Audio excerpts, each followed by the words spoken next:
Democratic Senator Tammy Duckworth, a veteran who lost both legs while serving in Iraq, said President Trump liked to use the U.S. military for his own ego.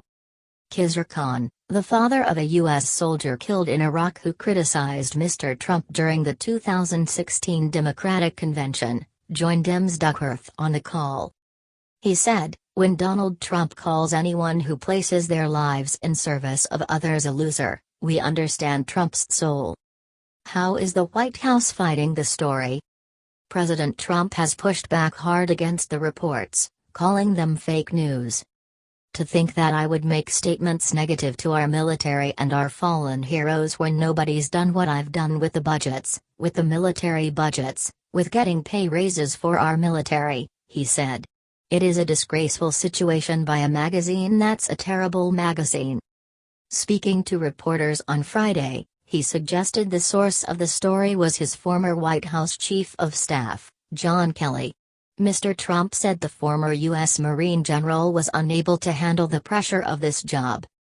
Secretary of State Mike Pompeo told Fox News on Friday morning he was with the president for a good part of the trip to France and never heard him use the words described in the article.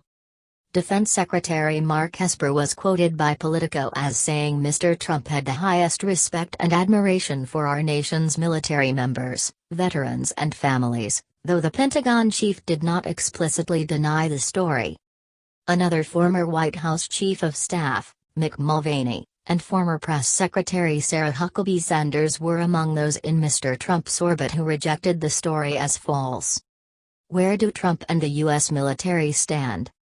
The U.S. president has often staked claim to strong support among the military, and Pew Research Center last year found that veterans were generally supportive of him as commander-in-chief, with 57% in favor. 3/5 of the veterans identified as Republican, the research found. But there have been previous spats and controversies. He caused outrage by saying the late Senator John McCain, a prisoner of war in Vietnam, was not a war hero, saying, "I like people who weren't captured." President Trump has never served in uniform. He received 5 deferments from a military draft during the Vietnam War, 4 for academic reasons and 1 for bone spurs, a calcium buildup in the heels. What did Trump say?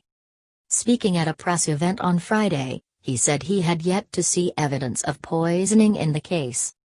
"So I don't know exactly what happened. I think it's tragic, it's terrible, it shouldn't happen. We haven't had any proof yet, but I will take a look," he said. He also stopped short of criticizing Mr. Putin and said Beijing posed a greater threat. "It is interesting that everybody's always mentioning Russia, and I don't mind you mentioning Russia, but I think probably China at this point is a nation that you should be talking about much more so," he said. What is NATO's position? Tests at a military laboratory in Germany show beyond doubt the presence of a Novichok nerve agent, the German government and NATO say. On Friday, NATO called for Russia to disclose its Novichok nerve agent program to international monitors. Secretary General Jens Stoltenberg said members were united in condemning the horrific attack on Mr. Navalny. Mr. Stoltenberg said it required an international response, but gave no further details. The U.S. National Security Council has pledged to work with allies and the international community to hold those in Russia accountable. What has Russia said?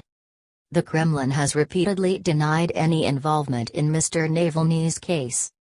Foreign Minister Sergei Lavrov said Germany had not yet shared any findings with Moscow prosecutors and said Russia had nothing to hide.